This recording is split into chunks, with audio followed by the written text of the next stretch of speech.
From Flourish DX, this is the Mentally Healthy Workplaces Asia podcast. With workplace mental health becoming a critical issue for businesses, this is the source of information for creating sustainable and mentally healthy workplaces in Asia. Hi, my name is Wenli Lim, and I'm the host of this podcast and Chief Impact Officer at Flourish DX. The purpose of this podcast is to be a platform for thought leadership, conversations, and practical guidance from subject matter experts, service providers, innovative tech platforms, and employers in the region.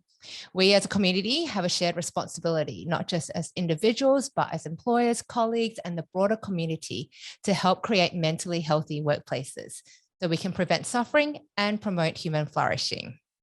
So today we have a really special guest, my colleague, Alicia Papas, out in Melbourne. Welcome to the show.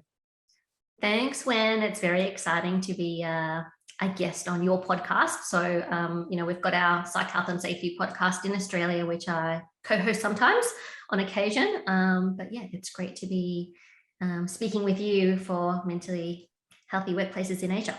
Yeah, I love having international guests because I think that's the great part about being global. You can learn from people around the world. And the topic today we have is actually a really common discussion I've had actually out with some people out in Singapore. And so we thought we'll get into that. But before that, I need to do an introduction about you. So you're a clinical psychologist in the area of workplace mental health, and you're currently the head of Psychological Health and Safety Australia and New Zealand at People Diagnostics. And you also co-host a podcast, like you said. But what I found really interesting is also you're still you're in private practice still. And you are a doctor. Now, just before I was like, do you have a PhD or do you have a doctorate, and what's the difference? And so I'm going to sound really silly, but for the benefit of all those who don't know the difference, tell us about your studies in psychology. It's a very, very long road. And then you got a doctorate. Tell us about it. Yeah, so you're right. It is a long road. So to become a psychologist, you have to do quite a lot of years of study. And there's different pathways to get there. So I've done probably the longest pathway, doing a doctorate. So I did my undergraduate degree, which was a bachelor in behavioral neuroscience. And then I did my honours year in psychology. So you actually have to do 4 years of study, an undergraduate and an honours year. So that's 4 years minimum. And then your next pathway is either doing a master's or a doctorate or a PhD, just depending on the area that you want to specialize in or what you're wanting to work in. So I did a doctorate in clinical psychology. So my professional training is a clinical psychologist. And because I did a professional doctorate, that basically means it's 3 to 4 years of minimum full-time study. So you're doing like a master's and a PhD, but just it's a bit of a smaller size PhD. That's your research component. You're doing that combined in the space of 3 to 4 years full-time. So a master's usually takes 2 years, and then a PhD usually takes 3 years minimum, so 5. So they kind of just condense it all. So it's very intensive and full on. So it took me, I started full-time, my doctorate, and then I switched to kind of part-time because I was working as well. So I did it over probably 7 years. So part full-time and then part-time. It's quite an achievement. So I really hats off to psychologists and those getting into this area. I guess like sometimes people don't know going into it. And then it turns out to be like beyond a decade. But it's super interesting. Actually, I mean, I'm accountant by training. It's a 3-year degree, so it's nothing compared to what you guys go through. But actually, like if I had my time over, I would have actually considered psychology. I think human behavior and all that plays into everything, whether you're in business, you're in a startup. It's super interesting. Okay, but before I sidetrack, I'm going to get back to the topic because I could kind of go off tangent. So we were talking the other day, well, actually a couple of weeks ago, and I thought, okay, let's get Alicia on the podcast, but also maybe let's explore the area of psychological safety and also what what the difference is between psychological safety and psychological health and safety. So psychological safety is now a buzzword. A lot of people are talking about it. There's a lot of articles written about it. So can you give us a 101 basic on what psychological safety is? Sure. Yeah. So those terms get interchanged quite a lot. As even workplace mental health, I find workplace mental health or mental health and well-being in the workplace, psychological safety, psychological health and safety. There's all of these terms and phrases that get interchanged, but they don't necessarily all have the same meaning. So it's good to understand what we're talking about when we use these terms. So you're right, psychological safety has been all over, like LinkedIn articles. You probably see them come through your newsfeed. That term has been around since probably the early 90s, psychological safety. It's getting more traction now because I think workplace mental health just broadly is getting more attention, in organizations, especially, with COVID and the impacts of COVID on people's mental health.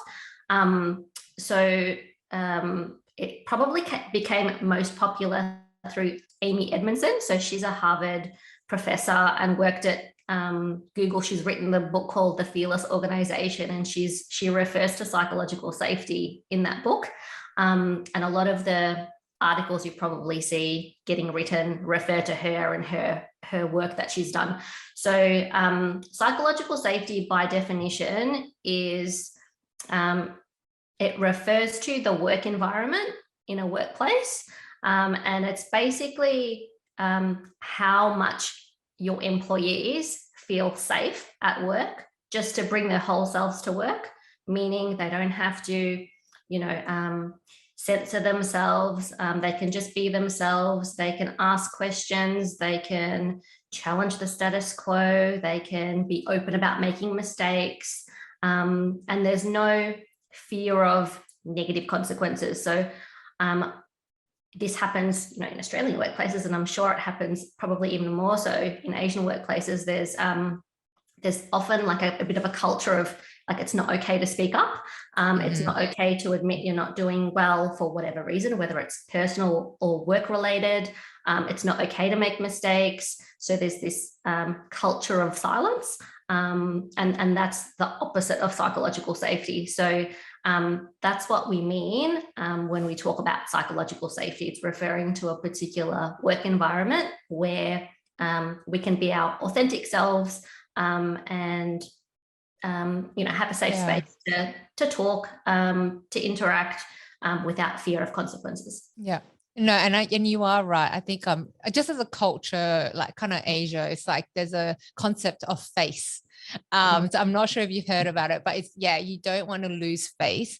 But also, I mean, it's not just that. It's I think people not feeling that they'll get reprimanded or that they will lose their jobs actually, even if they actually disclose or really speak up about the truth or what they're feeling.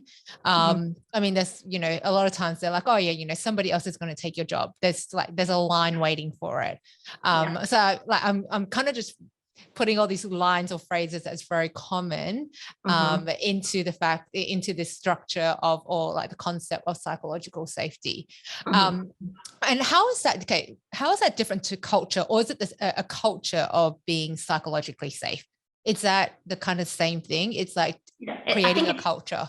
Yeah, it's an aspect of workplace culture. So, so if you have a high level of psychological safety, it'll mean that the culture in your workplace is very inclusive, respectful.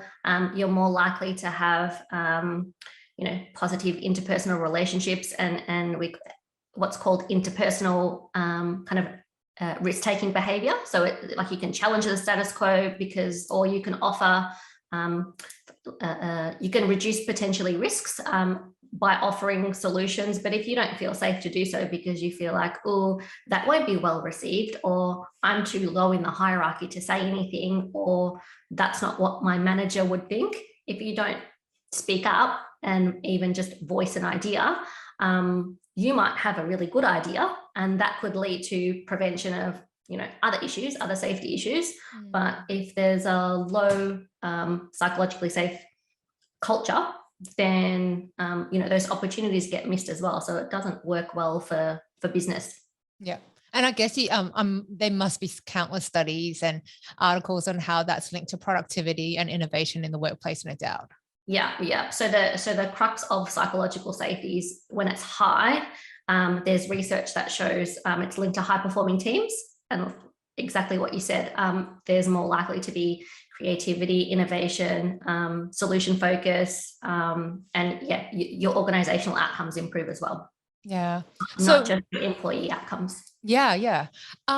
Do you have any practical tips or where you've seen it done? I mean, sorry, I forgot to ask, your career and the different places you've worked. So maybe we can cover that starting off, but then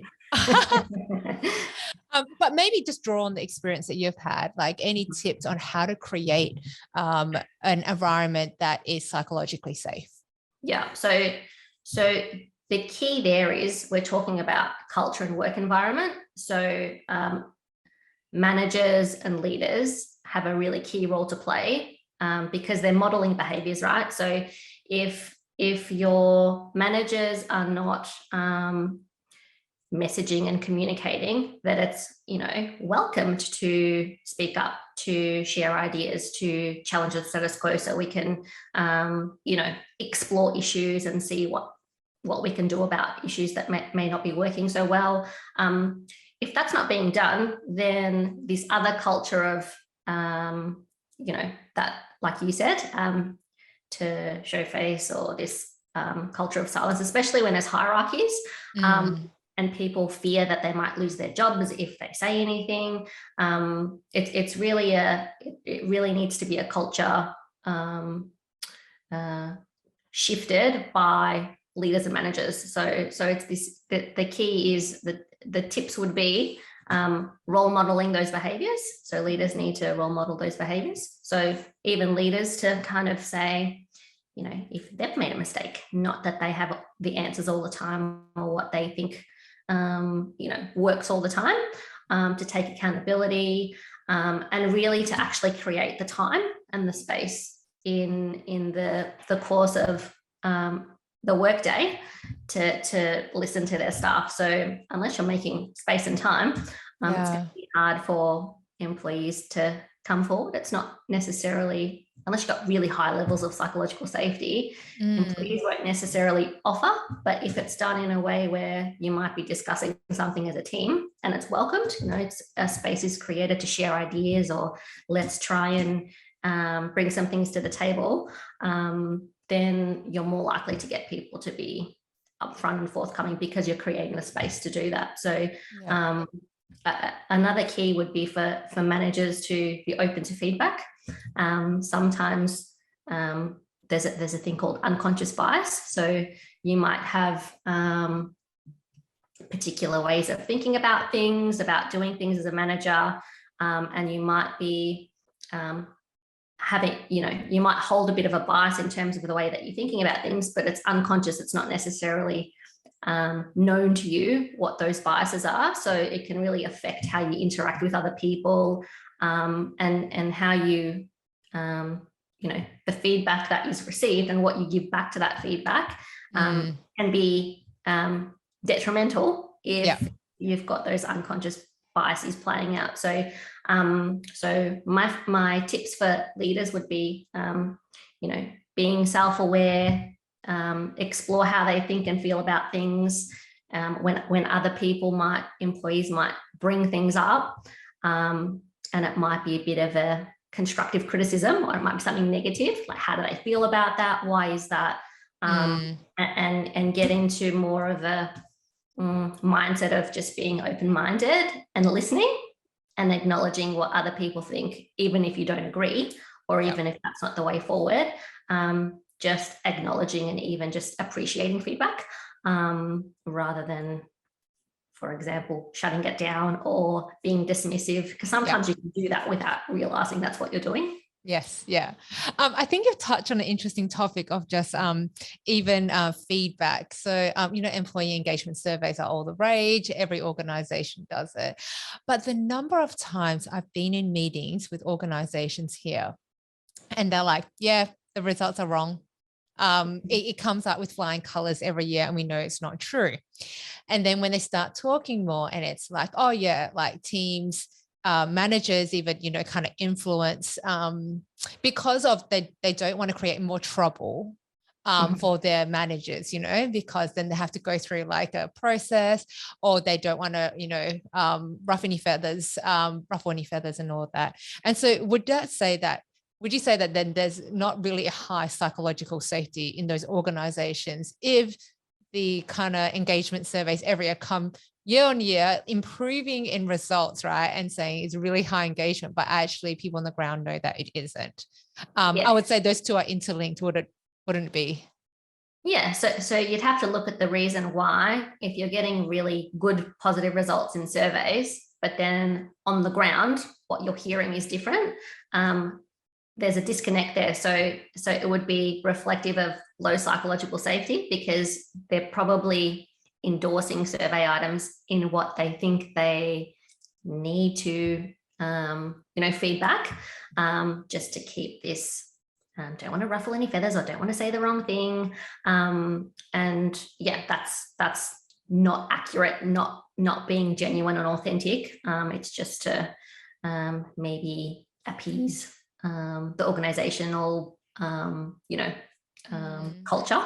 That's not reflective of what's actually happening. Yeah, I think it's actually more common than we think. But also I think over time there's that element of loss of trust, because let's say if you have tried putting something on there before, and that maybe it was low ratings on certain questions or areas, and then there wasn't any change, and nothing came out of it. So then you kind of lose trust in the process.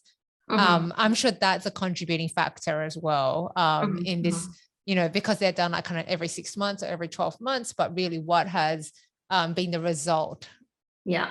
But you'd wonder why people won't report on what's actually happening in a survey. So what comes to my mind is there would be a lack of trust of, is this actually confidential? If I can be traced, I better say the right thing, so I can avoid some of these potential consequences, like losing my job or not getting a promotion. So that's really a key driver of if there's a disconnect between survey results and then what's actually happening day to day.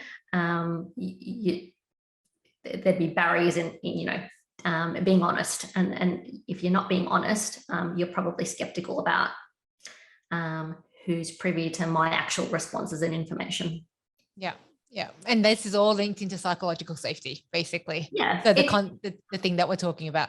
Yeah. If I felt like, regardless of the nature of my feedback, my job is secure, I'm not going to get treated any differently, I'll still be valued as an employee, respected, given opportunities, well, of course I'm going to be honest. But if I don't think that's the case, then it probably will affect my responses or how I interact in my team. Yeah. Cool. Well, thank you so much. I thought it's kind of great to give practical examples of how it actually plays out in the workplace. And so then we're kind of going to go to psychological health and safety, which has one word that's different in their health. So then I guess there's a lot of confusion. And even when I kind of started in the space and learning about it, I was like, it was really great that Jason, our colleague, explained it to me, because I was like, oh, I didn't know there was a difference. So what is psychological health and safety? Yeah, so psychological health and safety, right? Just one word difference, but very different meaning. So, and it causes a lot of confusion because it is just one word different. So people just think, I'll just use the shorter version rather than say, an extra word. But psychological health and safety is the focus there is on health and safety. So health and safety as a function in an organization involves risk management processes. So it's more reflective of work health safety, OH&S, occupational health and safety practices. So historically, they have been focused on prevention of physical harm. So if there's anything happening in an organization that poses a risk to someone's physical health and safety, then that's it. Those things are hazards. So risk management processes involve identifying what your hazards are in a workplace. So I'll just use a very basic example. So we just went through and are going through COVID. So COVID, you can be exposed to COVID in the workplace, right? Because it's spreading like wildfire, so you can catch it from other people. So because COVID is a hazard and it's a risk to people's physical health, so you don't want to catch COVID because, you know, you don't want to be off work and sick and potentially end up in hospital. So we know that's a hazard. So we respond to the hazard by putting in control measures. So we need to control the risk. Yep. So things like mask wearing, hand sanitizers in workplaces, social distancing, working from home, they're all measures that have been taken to minimize the risk of transmission of COVID. So when it comes to psychological health and safety, it's understanding what are the risk factors in a workplace that might cause harm to someone's psychological health. And those factors aren't usually so obvious or, overt, like COVID or excessive noise or, something blocking a pathway and I might fall over. They're things when we talk about psychological hazards or psychosocial hazards, it's anything in the workplace largely related to how work is designed and how work is carried out and how work is managed. So things that just happen normally day to day. There are lots of hazards or workplace factors that can contribute to poor mental health outcomes for staff. So it's actually understanding what hazards are when we're talking about psychological health. Examples are like the most common one is excessive workloads. So you can't necessarily see that, but it's someone's experience of their workload, whether that's excessive.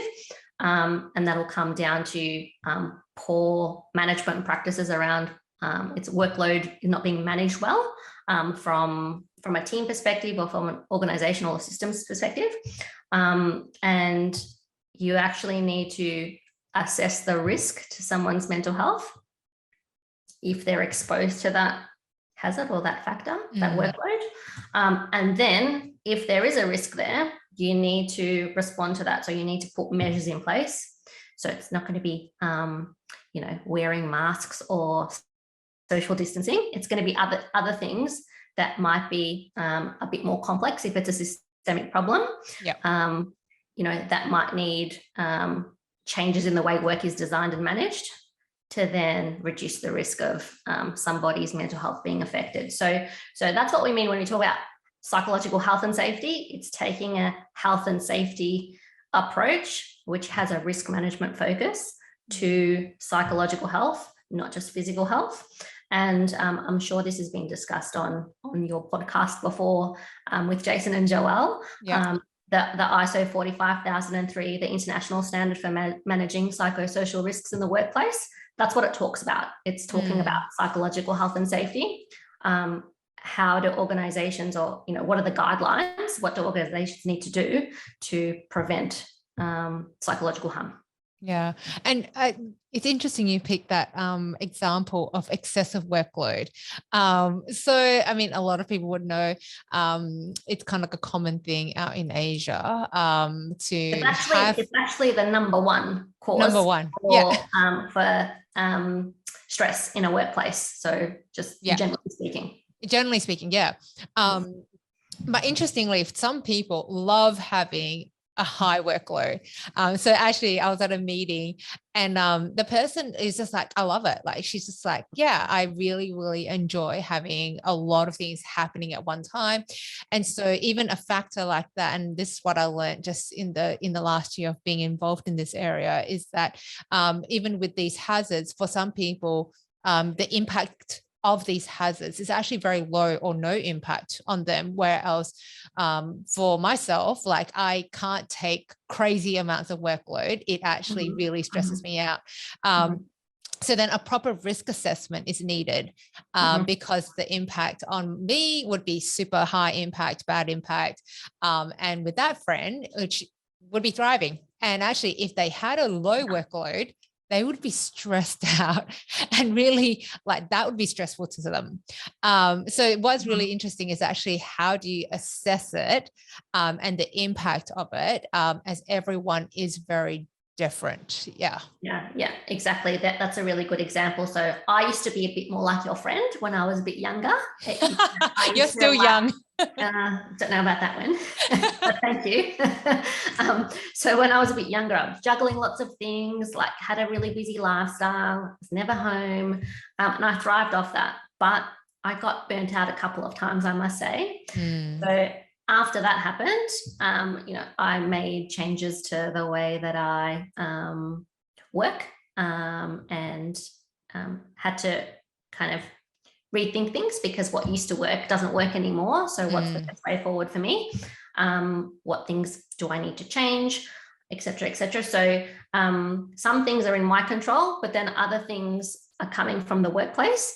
And it's really important to take individual differences into account. So when you're doing a risk assessment, rather than ask about workload and what people think about workload, you actually need to assess, high workload and then low workload. So work overload and work underload.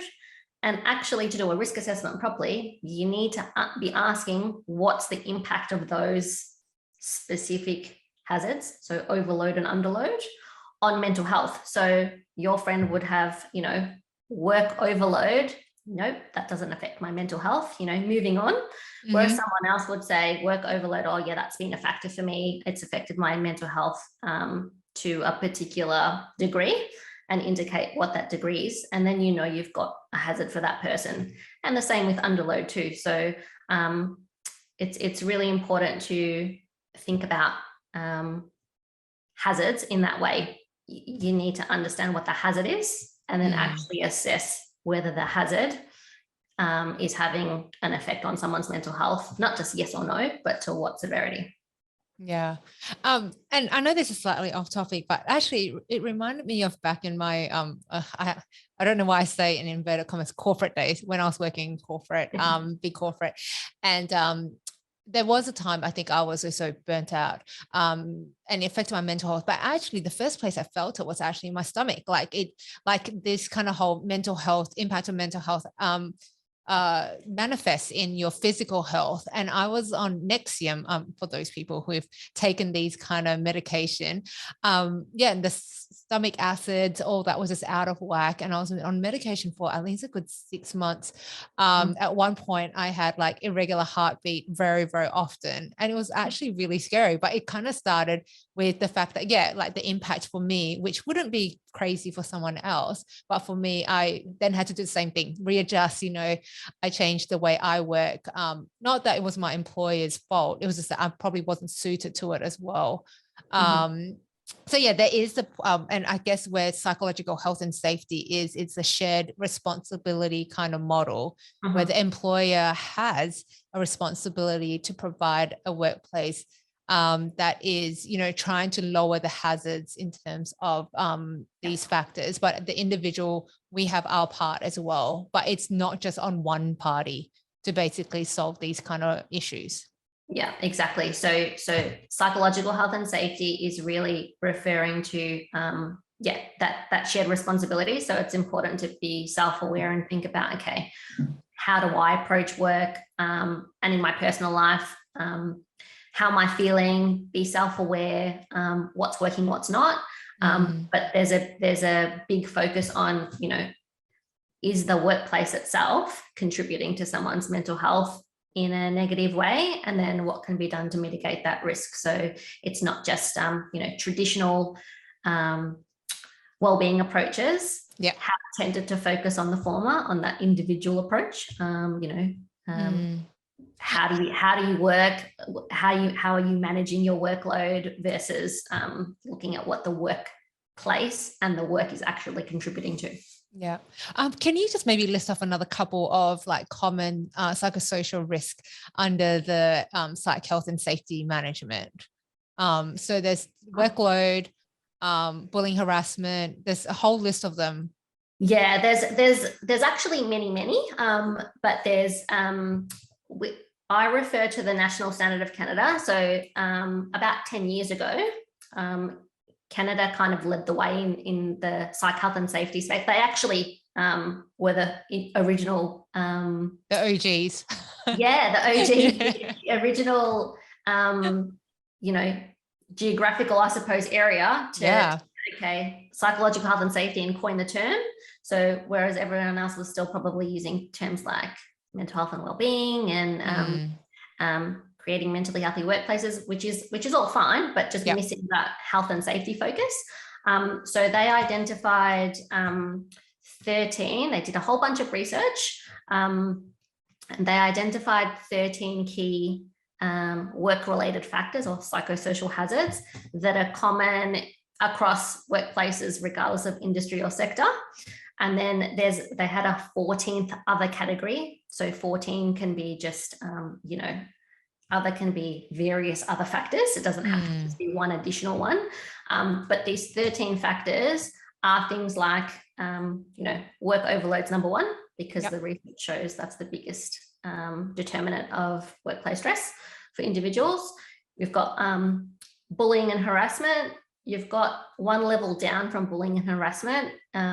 It's called incivility in the workplace. So incivility means there's kind of like poor behaviors going on between individuals. It can be things like, it's not necessarily to the point that it's bullying or harassment, but it's actually if there's incivility, you're more likely going to escalate to things like bullying and harassment. Poor growth and development opportunities is another risk factor. So we don't typically tend to think about that as a hazard, but if you're working in a role and you don't have opportunity for growth, e.g. developing other skills or getting promoted or things like that, you can become stagnant in your role. You can become disengaged because of that. And that's a risk factor for poor mental health and increased stress. Lack of reward and recognition.